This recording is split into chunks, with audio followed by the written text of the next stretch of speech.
Today on the Active Shooter Incident Management Podcast, voluntary force training. What?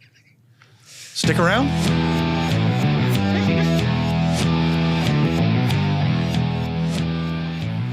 Welcome to the Active Shooter Incident Management Podcast. My name is Bill Godfrey, your podcast host, and I am joined by three of our other instructors here at the National Center for Integrated Emergency Response. Scott Formankiewicz on my left. Scott, welcome back in. Pleasure to be here. From the fire EMS side, like myself. And then across from us, oh, you know what? I just realized we're on the right side. We're on the fire side. are. We're on the, yeah. So we've got Maertz and Terrance Weems in the house on the law enforcement side. Welcome back. Hello, how you doing? Thank you. Good to have you back. So today's topic, voluntary forced training, which is an interesting play on words to say the least. But the idea here is, okay, so you want to implement the active shooter incident management process. How do you get that done? How do you get it done in your own agency? How do you get other agencies to buy into it? How do you open up the training and share? You want to get everybody to do it, but you also don't want to sound like Big Brother. So, what are some of the tricks and tips, Kami? I think the biggest thing is obviously we're introducing a new idea is to start implementing it when we were, it's small things, right? You're starting to show how it works and how it's going to be functional, show that it will work, show that it can be successful, show the wins. And that's really where you get the buy-in. Terrance. I think it starts with relationships. So one of the things we do in our area are District 1, DHS District 1, there in Northwest Indiana, we meet regularly. So we have people from the different agencies, the different disciplines, and we all come together on a regular basis. We meet, we have people sitting in various positions. We all have input. So whether you're from NDOT, whether you're from the fire service, whether you are a police officer, doesn't matter. EMA, everybody is involved, and I think that's going to be the first way that you do that. So Scott, it's I don't want to say it's easy, but it's certainly easier for law enforcement to be pushing the idea of ASIM. When it's fire EMS trying to convince law enforcement it's a great idea, kind of like pushing water uphill. At least you're pushing a rope. It's definitely a challenge, no matter what way you slice it. But I got to say, I get to mirror what Terrance said. I think the relationship piece is the biggest thing. Just open up the dialogue. I think it all starts with a conversation.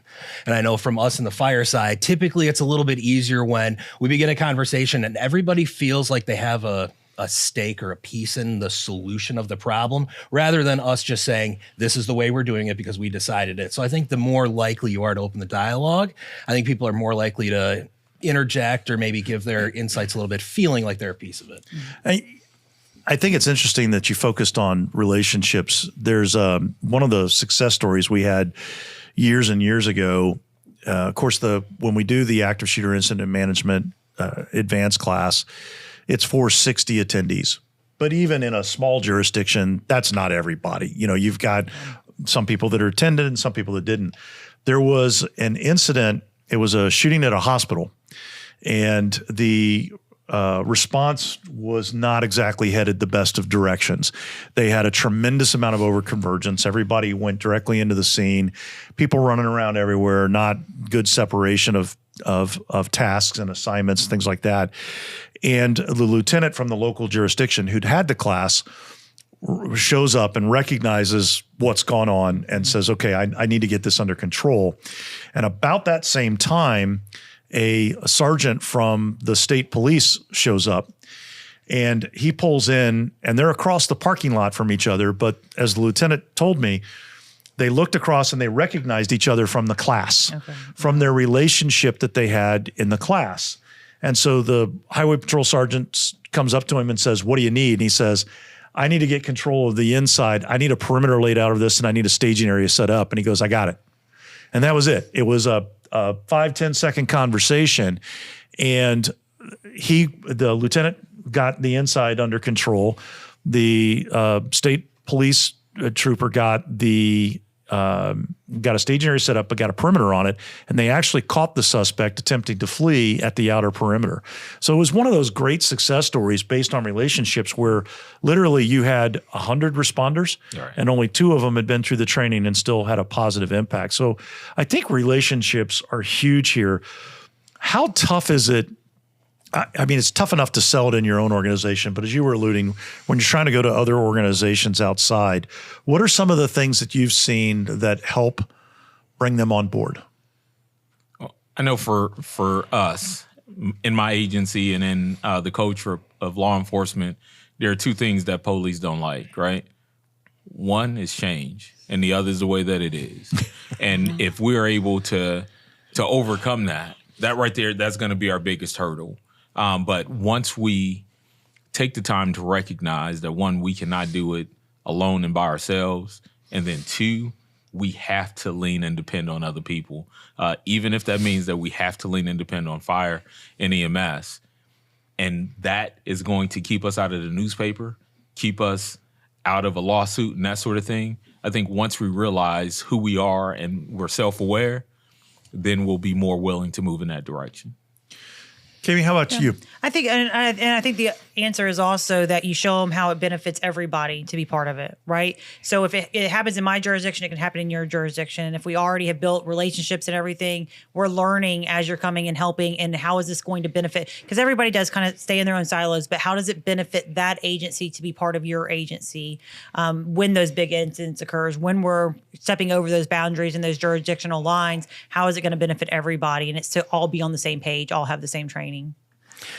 And I think that any resistance to it that I've even noticed or heard about is that sometimes it's just merely putting a word or a term of what we're already doing. So, if, telling fire agencies, this is no different than what we're doing. All we're doing is organizing it. And same thing on the law enforcement side. You guys are still doing what you guys do. We're just organizing it into this structure that just makes a little sense, that aids in the communication. So if we can really say it's not a drastic change from what we're doing, we're just organizing this for you, I think is definitely a benefit. Right. It certainly helps just in the basics to get everybody on the same page with terminology and with an agreed upon set of priorities. The active threat, rescue, and then clear, I think really helps. When it comes down to getting agency buy-in, that can be a slippery slope. Of course, if you're trying to push this from the ground up, which there are a tremendous number of ideas in both our businesses, and on the fire and EMS side and on the law enforcement side, that the ideas originate from the troops. And, we were laughing about this at our lunch break. Sometimes you have leadership that, you have to convince them it's their idea. Other times you have people that are enlightened that don't let that get in the way. What if you're not really getting any leadership buy-in, but you've got buy-in at the ground level and some general agreement at the ground level across agencies? Is there still an opportunity there to try to push that and move it down the road? I think so. And I think that when you're talking about that, when you're talking about ground levels, you're talking about deputies, sergeants, even watch commanders, things like that. When you're talking about shifts, that shift is going to stand out, right? And there are going to be people who want to take credit for that. And when you go back to and you kind of get down to the nitty gritty of why that happened, it's because of their incident management skills. So if they're starting at that base level where the deputies are doing this, the sergeants are doing it, and you're kind of building that up, those wins are going to be noticeable compared to other people. When those incidents are able to be managed, able to be reached to that mission successfully quicker, that's going to stand out. And when they go down and say, like, how did you do this different? What are you doing different? And you can show, well, we're managing it in this way. We're using this method to win this. I think that's when you kind of get that, even from upper management, who might be a little bit hesitant to change your entire training way, but they start seeing it win at those levels of that lower level buy-in. I think that's where you win. And one of the things that I've been able to experience truly, and this is not for the podcast, this is just real. At this point in my career, a number of the people that I deal with, whether it be from the fire departments or from other police agencies, we came up together, right? So I started as a baby trooper with that dude when he was a rookie. I started with her when she was fresh out the academy. We had an opportunity to work the road together. So now we're in positions of authority. And you said enlightened, right? I've become enlightened, and I have an idea of what direction we need to go in. So now we have this relationship from way back. We've worked the road together. We had an opportunity to know and to see the failures that our agencies have had in other incidents and situations. So now we can come together and talk. I can talk to you as a chief or or a commander or somebody now you're in training to talk with them about this thing, and we can build that up. So now we're having regional training events. Like you said, whether I'm starting small, can't give it to them all at the same time, but whether I'm starting small or not, we're moving in the right direction that way. Yeah, I definitely. I think that's the piece, and it's always hard to push this up. And if those that are above us are hesitant to make the change or whatever, I think that leading by example mentality of okay, we can only control what we can control. So if we have a way that's going to do it, that's not going to completely derail from the Chiefs, maybe from that area, but if I can show you that this is going to work, and then when you hear afterwards, what did you guys do? Oh, well, here's what we did, and here's where we laid it out. Well, who came up with that? Well, here it is. I mean, there's training on this. We can do this. So merely just that leading by example of, then if you won't listen, then maybe, hey, we'll show you how this will work. And then when they can see it, it's like, wow, this makes sense. I think we need to do this. And then spawns from there. It's their idea. Sure. That's exactly it. Wins. Yeah. I've said it before on the podcast that one of the most fascinating things that I observed in my career was the power of training to bring people together. So when we had resistance above us, when we had resistance across jurisdictions and agencies, because, there's no competition between fire departments, and there's no competition between the sheriff's office and the police department and the state police, and none of that kind of stuff. The thing that always seemed to break that bottleneck was training together. And when I say that, it's as simple as calling up the person who you have a relationship with at that other agency and say, hey, we're going to be doing this training next Wednesday. Can you come over? Can you send a crew? Can you just come over and watch? Just be there. And sometimes just getting them in their vehicle to show up, one person who's there, who watches and participates, is enough to open the door to that kind of thing. Have you guys seen that as well? Oh, for sure. So may not seem like it. I'm going to tie it in. So when I was younger, playing Pop Warner football, right? So playing Pop Warner football, Gary, Indiana is separated, different neighborhoods and that sort of thing. I met so many people playing Pop Warner football that when we got older in high school, I was able to there were incidents or situations I was able to get out of because we played football together. Going back to your point, that training as a 12, 13-year-old helped me when I was 18 to get out of a fight or something like that because of that relationship. So now we bring it to our professions. That same training that you do will do the same thing, just like you said about the one situation where you had the trooper and the firefighter who were in class together. If they had not been to that class, neither one of them would have been able. They wouldn't have had it in them to step outside of their silo, to make their way over there, to get things and make things happen. I believe it works. Yeah. And we have it even when in our county, we have cities that are within our county. And so that's very big, right? Because we're all going to the same events. We're all together. And our units are going to be going to their calls because they're smaller cities. But getting them to come to their training, trying to get them to buy in they have a smaller city, obviously, but getting their buy-in on those. And those are important. And it's inviting them to the training, especially their higher ups, or even if we can build those relationships at a lower level of getting that buy-in. Yeah. So let's get a little bit more tactical on some of this. So let's say you've got a core group, whether they're same agency, different agencies, doesn't really matter. You got a core group that says, hey, this active shooter incident management process, we really want to work on implementing this.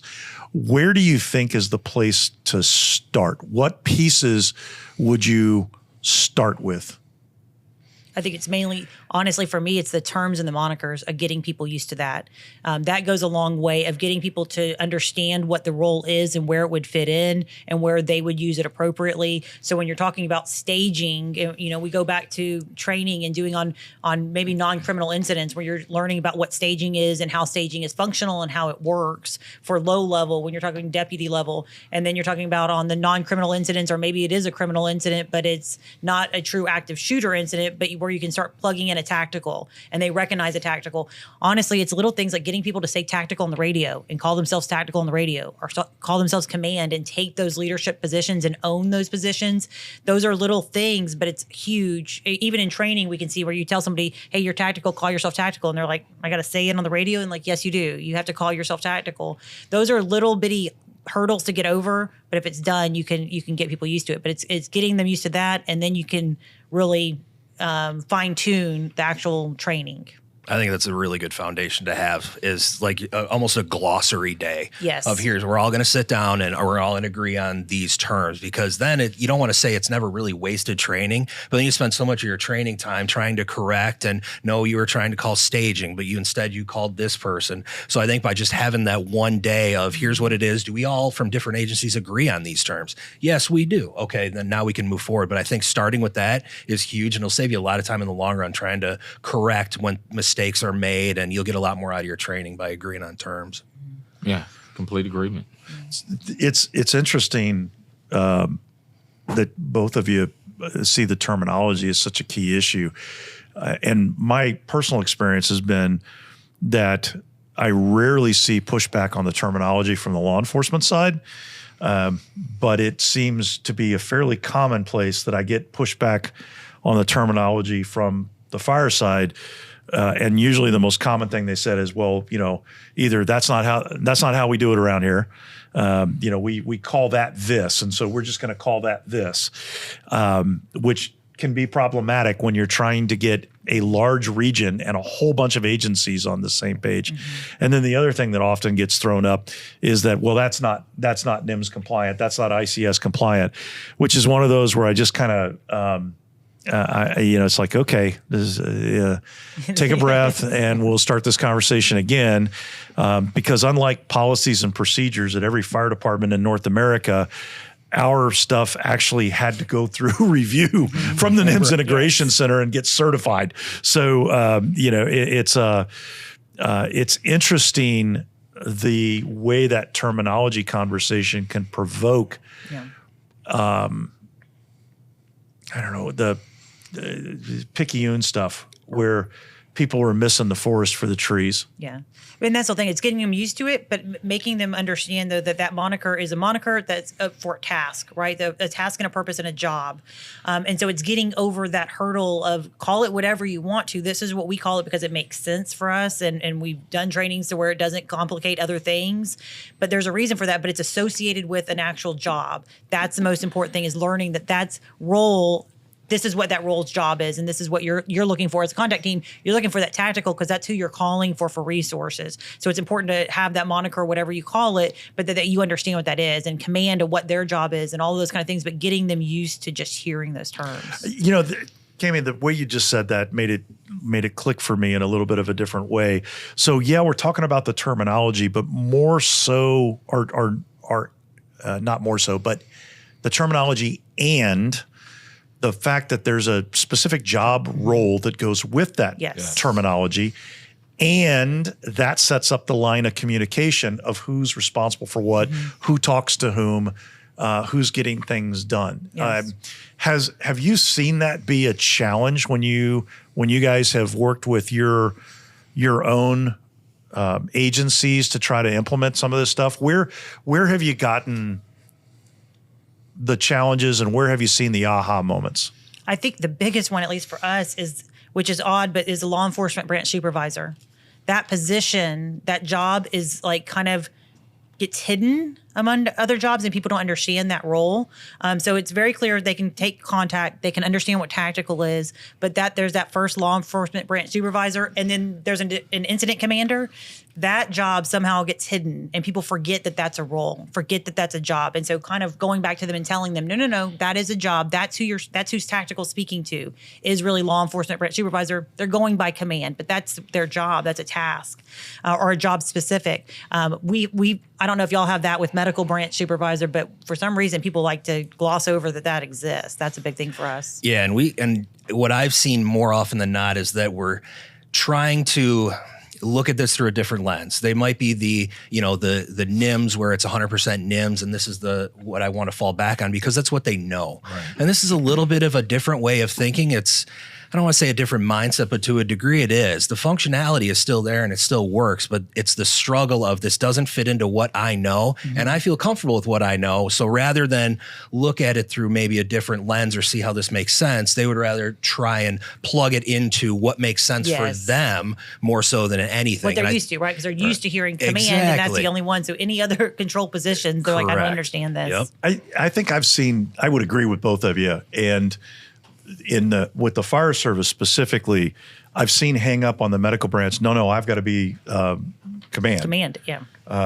This has to be a unified command, and missing the point that the job of law enforcement branch and the job of medical branch is in the command post with the incident commander.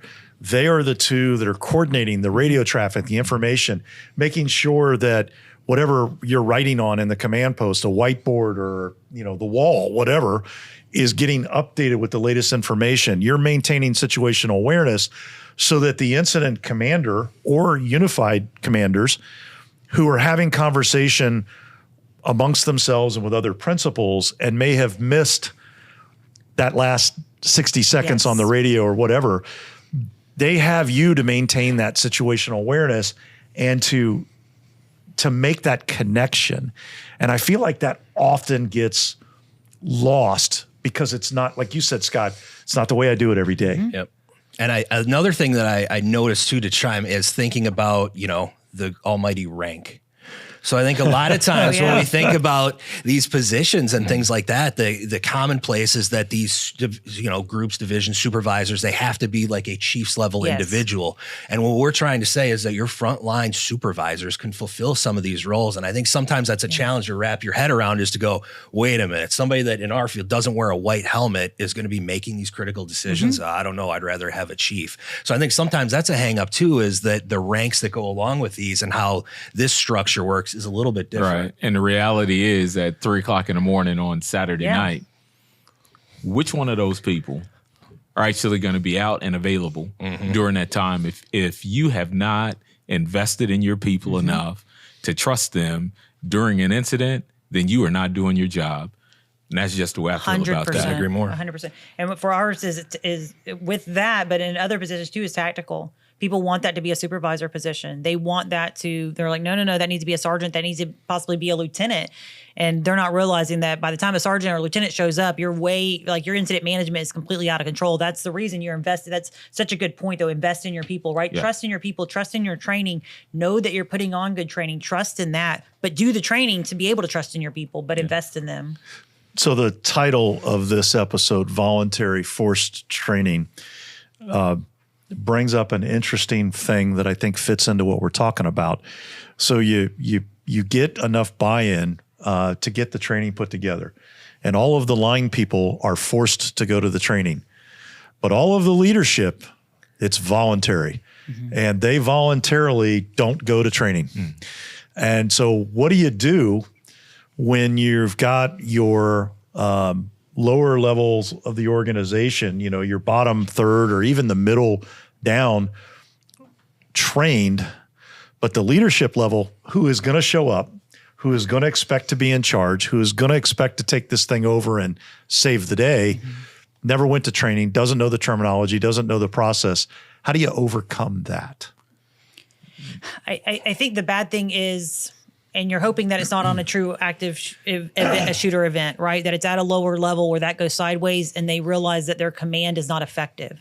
And that they realize the inefficiencies in themselves, because there's command. If they're not willing to step up and say, I need this training, there either has to be somebody that's higher in command to say, yes, you do. And we're going to make this imperative. And when you're talking about like sheriffs, under sheriffs, stuff like that, for them realizing and them having the buy-in, really the truth is, if you teach your lower level and your lower level has buy-in, the incident is going to go okay. Command can make it go sideways when they get there if they're not buy-in, right? Because they could turn what the great work you have going on, and it's reinforcing to them that their name's going to be the ones in the paper, right? They're the ones that are going to be accountable. So they want that buy-in. They want to know that that what their people are doing, what their people have been trained to doing, to keep it on the right task. And because if they let it go sideways, it's going to be their names in the paper for it. My concern about that is that that's an organizational issue. right? That truly is, and that is probably a symptom of what's going on within your agency, because if you are allowing those people at those higher echelon positions not to participate in training, then they are missing out on a whole bunch of stuff. The good thing is they have people trained up that's going to replace them when that thing goes bad. Hey, I was going to say, so, I mean, I always want to make sure that we're giving some practical tips and practical advice. So here's because I've been in this position several times to have to deal with this kind of thing. And there's a couple things that you can do as the training staff or the training team.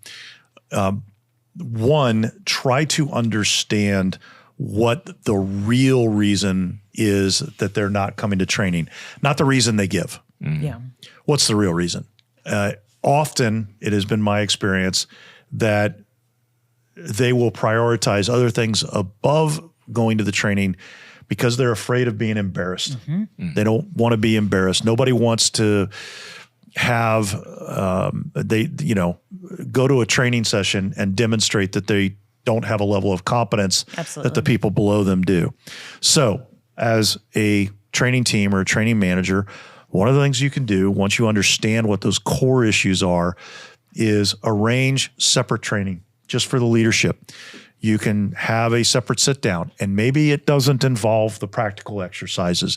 Maybe it doesn't involve the functional exercises or even the drills. Maybe it's just sitting around a conference table, explaining the terminology, explaining the lines of communication, and getting them oriented. Sometimes you may need to do that one-on-one. You may need to do it privately. You may need to do it after hours on a weekend. You may need to do it over a lunch or a dinner. You've got to build, again, going back to relationships. You have to have enough relationship with those leaders, individually or as a group, to be able to say, look, I'm trying to be helpful here. And, this is a way for you to learn this stuff and to have a sense of confidence that you do understand what's going on. In some cases, time is a real issue, especially in larger organizations. Leadership is pulled 20,000 different directions. And the idea, like our advanced class is 3 days. There aren't very many fire chiefs, police chiefs, or sheriffs that are able to clear 3 days off of their calendar to sit through class. And you know what? In most cases, they don't need to. We can sit down with a couple of hours and tell them what they need to know and answer their questions and explain it. So, if you find yourself in those situations, don't give up. Don't give up. There is a way to press forward. Any other tips or thoughts along those lines? No, that was actually going to be exactly what I was going to say before you said it. Oh, sure it was. Yeah, it's funny how that works, Bill. No, that was exactly it. It's just, none of them want to look as leaders of the organization. None of them want to look terrible in front of their troops because, we're all looking at them as you're the leadership, you're this. And I think going along with that is sometimes when you get us that'll go up there and train, that there needs to be and should be that confidence on our end that when I go up there and I train my administrative staff, that I'm not going to come back and tell this guy had no idea what he was doing and basically undermine them. So there needs to be that good. Don't be a gossip. Exactly. Exactly. We're trying to complete one mission. This is what we're trying to do. And I think them having that confidence in you is huge. Yeah. And one of the things, and this is just because I enjoy being with troops, right? And when you're training, you kind of take your rank and you put it to the side. You have to, yeah. And by doing that, for you to have, let's say, a 6-year trooper telling a 30-year captain that they're holding their pistol wrong or whatever the case may be, you have to have that trust built up in a relationship. We keep going back to that. But what it does is it now gives the younger folk on the agency and your subordinates an opportunity to see you as human. But also in this training here, if I see, if I'm a 6-year trooper and I see a 20-year lieutenant or a 20-year captain sitting in this class with me, I know that they are bought in. I know that they're there intentionally and they're all about what's going on. So now I have put my trust, not just in your program, but I put my trust in my captain, in my major, because I know that they're there and that they're bought in. Yeah, and I think both of y'all made great points. Is for one thing, it's when you're at the lower levels, still have the buy-in, right? Still believe that change can happen. Don't lose faith in case there is somebody up in command who doesn't want to change. Still have that buy-in. Still keep that buy-in. You can change. And also, though, is from a command level is that those people do need to realize their presence at that. It's not to make them look inept or anything. Right. It is important to those troops for them to have that buy-in. And sometimes it's finding the right people. If you have a couple at least that are there, right, it's getting that level to just understand how important it is for those deputies or sergeants or lieutenants to look next to them and realize they're sitting next to them in training and they're going through the same thing and learning the same thing. And if you get a couple of them on there, maybe they can even have the conversations with everybody else and things like that to bring in more people. You know, we don't often want to acknowledge the reality, but in a large organization, it can take 2 to 3 years to get everybody trained. It can take a long time. And a lot can happen in 2 or 3 years, including retirements. 100%. And sometimes you just have to wait for them to retire and for things to move up from the ground level. But you got to play the long game on this one. When you get bogged down, don't quit, don't give up. You just got to play the long game. Well, thank you guys for coming in and talking about this topic. I hope that was helpful to you. If you've got some specific challenges in your organization that you want to talk over with us, feel free to give us a call here at the office or shoot us an email at info@c3pathways.com. Again, that's info@c3pathways.com. Thank you, Carla, our producer, as always, for taking good care of us. And until next time, stay safe.